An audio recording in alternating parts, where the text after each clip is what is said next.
Hello everyone, welcome back to our channel தென்னங்கீற்று.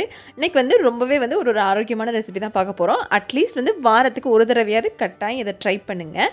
இடையில skip பண்ணாமல் பாருங்கள். அளவுகள் இல்லைன்னா சரியாக தெரியாது. நம்ம செய்ய போகிற இந்த ரெசிபிக்கு ஃபஸ்ட்டு நம்ம கருப்பு கவுனி அரிசி 3/4 டம்ளர் போல் எடுத்துக்கலாம். நீங்கள் கருப்பு கவுனி அரிசி தான் எடுக்கணும் அப்படின்ட்டு இல்லை. இதுக்கு பதிலாக சிவப்பரிசி கிடைச்சாலும் தாராளமாக எடுத்துக்கங்க. அது போல் மட்டை அரிசி கிடைச்சாலும் தாராளமாக எடுத்துக்கலாம்.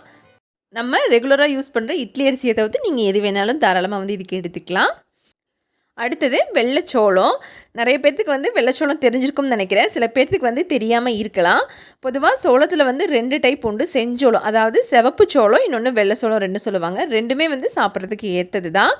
நான் இன்றைக்கி வெள்ளை சோளம் ஒரு 3/4 டம்ளர் போல், அதாவது கவுனி அரிசி எந்த டம்ளரில் எடுத்தனோ அதே டம்ளரில் 3/4 டம்ளர் வெள்ளை சோளம் எடுத்திருக்கேன். நம்ம 3வது சேர்க்க போகிற பொருள் என்னென்னா ராகி, அதாவது கேழ்வரகு.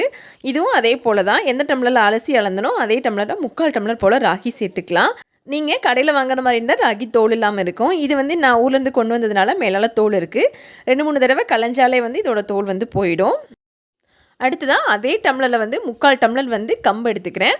இது கம்பு அரிசி கிடையாது, கம்பு. கம்பு அரிசினா கொஞ்சம் தீட்டியிருப்பாங்க, அதுக்கு பேர் கம்பரிசின்னு சொல்லுவாங்க. தீட்டி உடச்சதுக்கு பேர் தான் கம்பரிசி.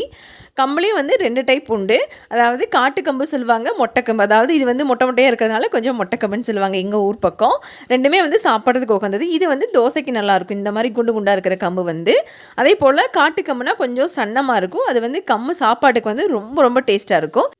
கண்டிப்பாக கம்பு சாதம் எப்படி செய்யலான்னு சீக்கிரமே வீடியோ அப்லோட் பண்ண ட்ரை பண்ணுறேன். கம்பு சாதமும் கூட்டுச்சாரும் ரொம்ப ரொம்ப டேஸ்ட்டாக இருக்கும். அட்டகாசமான காம்பினேஷன். 1 டேபிள் ஸ்பூன் போல் சோயாபீன்ஸ் எடுத்துக்கலாம். இது நீங்கள் இட்லிக்கு ஊற வைக்கிற மாதிரி இருந்தால் இந்த சோயாபீன்ஸை தாராளமாக ஊற வைக்கலாம், வெந்தயத்துக்கு பதிலாக. அதே போல் நுர வரும் வெந்தயம் மாதிரியே. அரிசி அளந்த டம்ளர்லேயே 1/4 டம்ளர் போல் முழு வெள்ளை உளுந்து எடுத்திருக்கேன். நீங்கள் வெள்ளை உளுந்து தான் யூஸ் பண்ணணும் அப்படின்ட்டு கிடையாது. இதுக்கு பதிலாக முழு கருப்பு உளுந்து அப்படி இல்லைன்னா உடச்ச உளுந்து ரெண்டுமே தாராளமாக யூஸ் பண்ணலாம். உளுந்து பொதுவாக தோலோடு சாப்பிட்றதுக்கு உகந்தது தான். அடுத்ததான் நம்ம இதில் சேர்க்க போகிறது கடலைப்பருப்பு. கடலைப்பருப்பை அதே டம்ளரில் ஒரு 1/2 டம்ளர் போல் எடுத்திருக்கேன் இன்றைக்கி. இப்போ இதையும் நம்ம இந்த அரிசி கூட எல்லாத்துக்கு கூட சேர்த்துக்கலாம். துவரம்பருப்பு அதே டம்ளரில் அன்றைக்கி ஒரு 1/4 டம்ளர் போல் எடுத்திருக்கேன். துவரம்பருப்பு பொதுவாக அளவு அதிகமாக சேர்த்த வேண்டாம், ஒரு மாதிரி மதன்னு இருக்கும். அடுத்து நம்ம இதில் சேர்க்க போகிறது பாசிப்பயிறு. உங்கள்கிட்ட பாசிப்பயிறு இல்லைன்னா சப்போஸ் நீங்கள் பாசிப்பருப்பும் தாராளமாக சேர்த்துக்கலாம். இது நான் இன்றைக்கி ஒரு 1/4 டம்ளர் போல் இது கூட சேர்த்துக்கிறேன். வெந்தயம் 1/4 டீஸ்பூன் போதும், அதுக்கு மேலே நீங்கள் சேர்த்துற வேண்டாம். அரிசி வகையில் இதுதான் சேர்க்கணும் அப்படின்ட்டு கிடையாது. வெள்ளை அரிசி மட்டும் தவிர்த்துட்டு மித்த எல்லாத்தையும் தாராளமாக சேர்த்துக்கலாம். அதே போல் தெனை, சாமை, குதிரைவாளி இந்த மாதிரி எந்த அரிசி கிடைச்சாலும் தாராளமாக நீங்கள் சேர்த்துக்கலாம். இதை நல்லா ஒரு 3லேருந்து 4 டைம் நல்லா தண்ணியில் களைஞ்சி எடுத்துருங்க. அதுக்கப்புறமா ஊற வைக்கணும். இப்போ நான் களைஞ்சி எடுத்துகிட்டு வந்துட்டேன். எனக்கு ராகிலெலாம் தோல் இருந்ததுனால 3லேருந்து 4 டைம் வரைக்குமே நான் களைஞ்சிட்டேன். அதுலேயே எல்லாமே போயிடுச்சு. பொதுவாக பருப்பு வகைகள் அதிகமாக இருக்கிறதுனால மார்னிங் சாப்பிட்றது ரொம்ப ரொம்ப பெஸ்ட்டு இந்த ரெசிபியை. அதே போல் நீங்கள் நைட்டு காலையில் சாப்பிட்றீங்கன்னா நைட்டே ஊற வச்சுட்டு படுத்துருங்க. காலையில் நமக்கு அரைக்கிறதுக்கு கரெக்டாக இருக்கும். மேக்ஸிமம் 8லேருந்து 9 மணி நேரம் வரைக்கும் நமக்கு தாராளமாக ஊறணும். அதே போல் நம்ம மாவு அரைக்கிறப்ப மாவு கொஞ்சம் புளிப்பாக வேணும் அப்படின்னா நீங்கள் நம்ம ஊற வச்ச தண்ணியவே ஊற்றி அரைங்க. ஏன்னா அந்த தண்ணி கொஞ்சம் புளிப்பு அதிகமாக இருக்கும் அதில். அதே போல் கிரைண்டரில் தான் அரைக்கணும், மிக்சியில் தான் அரைக்கணும்ட்டு இல்லை. எது உங்களுக்கு கம்ஃபர்டபுளாக இருக்கோ அதில் தாராளமாக அரைச்சி எடுத்துக்கங்க. இப்போது நான் இதை மிக்சி ஜாரில் சேர்த்துட்டேன். இது கூட இந்த அளவுக்கு இஞ்சி சேர்த்துக்கலாம், ஒரு துண்டு. இந்த அளவு மாவு தாராளமாக உங்களுக்கு 2 வேளைக்கு வரும். இஞ்சியை சேர்த்ததுக்கப்புறமா இது கூட ஒரு 3 வரமிளகாய் மட்டும் சேர்த்துக்கலாம். காரம் அதிகமாக சேர்த்துற வேண்டாம், ஒரு மாதிரி எரிச்சல் அடித்த மாதிரி இருக்கும். அடுத்ததான் 1 டீஸ்பூன் போல் சோம்பு சேர்த்துக்கலாம். சோம்பு சேர்த்து அரைக்கிறப்போ இதுக்கு நல்ல ஃப்ளேவர் கிடைக்கும் உங்களுக்கு. இப்போ அரைச்சி எடுத்துகிட்டு வந்தாச்சு.